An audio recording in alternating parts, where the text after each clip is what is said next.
Welcome everyone again to another episode of Mere Finance. We have been talking about commodities and we are having a series. So today the commodity in focus is wheat. So we're going to talk about the wheat market, some context and how this commodity is so vital for staples and of course food. If you remember from times in the Bible, even the Israelites moved from different places looking for wheat as it was the main product for food. So it has been extremely important for decades, but seems like a lot of commodity indexes don't have it. So let's start. The Rogers Commodity Index, as we have mentioned, that we selected as the best commodity index to get exposure out there. It's a US dollar denominated total return index. But the most important part, it provides exposure to 38 different exchange traded commodities, and one of them is wheat. Actually, two of them. This is the different weights. As you remember, we compared different indices, and only the S&P Goldman Sachs Commodity Index has small percentage in weight, at around 1%. And RISI, which is the Rogers International Commodity Index, has both exposure to wheat futures, HRW, and also the wheat in the MGEX. So around 3.75% of the weight in the whole index has exposure to wheat. So let's talk about the geopolitical context. So in July of this year, Russia withdrew its participation in the Black Sea Grain Initiative, which was an initiative that allowed Ukraine to export nearly 33 million tons of grain, so divided by 8.9 from wheat and 16.9 of corn. So the Russian policy had little price impact, we're going to see. Wheat production in 2023 looks broadly positive, although when the war started in 2022, it seems like it was going to affect tremendously a lot of countries, but it seems like across the globe is very positive. And the USDA, which is the Department of Agriculture in the United States, it's forecasting this year the production will be above expected, so 793 million tons versus the 789, which is positive as well. Positive for buyers, for sellers, price will go down. And why will price go down? Let's check at some exporters. So these are the main exporters of this grain. The price has been in decline since September because of a strong ongoing export competition from Russia and the European Union, as well as the increase in Ukrainian grain exports. Commodities have something different than stocks and bonds. We don't really do much analysis on different factors in balance sheets because no one owns all of the commodities. It's a product that is get consumed.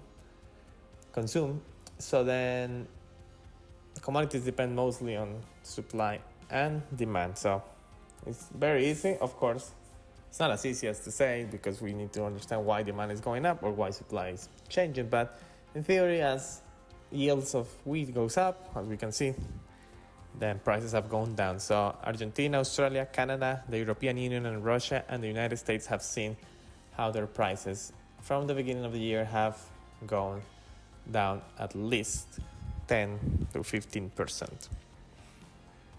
Now, this is measuring dollars per megaton. So, Turkey has become one of the major players in the wheat market. So, we have to put a lot of attention to Turkey because it's getting a lot of power recognition across the world, and we will be a market that they will affect directly. So, has become a major durum grain exporter.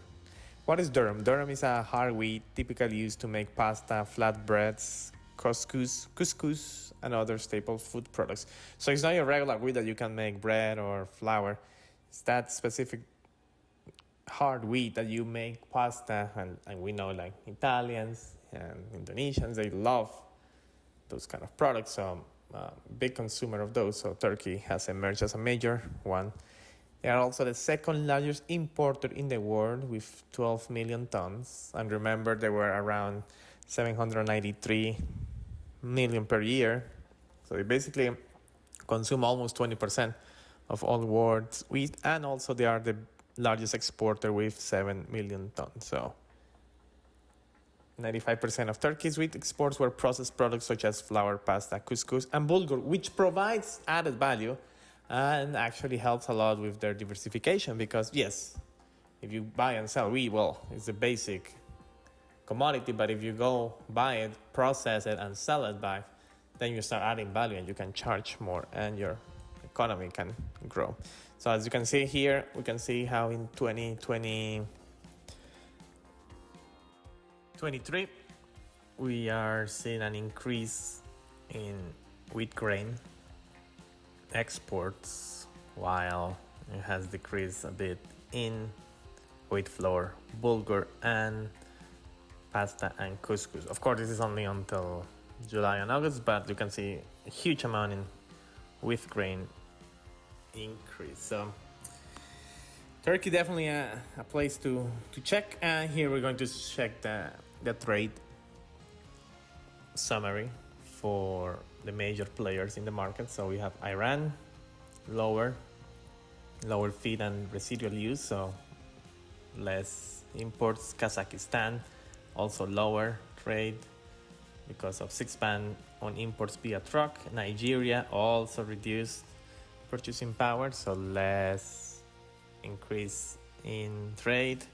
Turkey, as we see, definitely demand for Turkish flour mills increased. Australia was a huge one that dropped smaller exportable suppliers. Brazil also had less exports because the smaller crop due to heavy rains, which we're going to talk about later, how weather affects. Kazakhstan also had lower exports due to quality concerns. Russia increased a lot, good yields. And also Turkey, as we said, durum grain, as we saw, increased. So basically the bigger players, Iran, Kazakhstan, Nigeria, dropped imports, while Turkey and Russia have not only increased imports but also exports. So this is the crop conditions. So we're talking about wheat. So El Nino Southern Oscillation, and so it's basically when there is heavy rains in certain parts of South America and Australia, like in the south of hemisphere of the planet, but in the equator is dry conditions. So it's not good because those countries affected with a lot of rain. The heavy rains can affect crops, but also those places with no rain, with dry seasons, prolonged dry seasons, can also experience decreasing yield. So if we see here, for example, this is the crop condition for wheat. So you can see basically in the European Union a little bit of drought, but in general you can see it's green, very favorable conditions. China also experiences a little bit of drought. And basically every single country is doing well except Argentina have to watch because of possibly a dry weather. Ukraine, of course, the war, but still there is a good agreement there.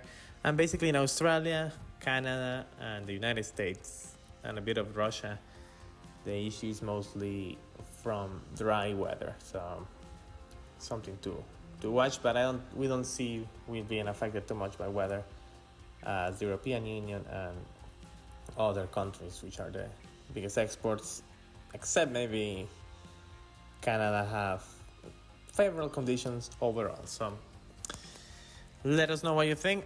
We think that it's going to start becoming a more and more critical participant in the commodities market. Turkey influence and is going to also move the market, but we think it's going to be sidelines at least for the next year because demand is relatively stable and supplies is increasing. So good yields will also help stabilize the price. So it'll be good to watch. And I think it's most needed that wheat prices go down because that will really help against the food inflation that we have experienced throughout the last 2 years. So let us know what you think, and we'll be next week with more in Near Finance. Thank you.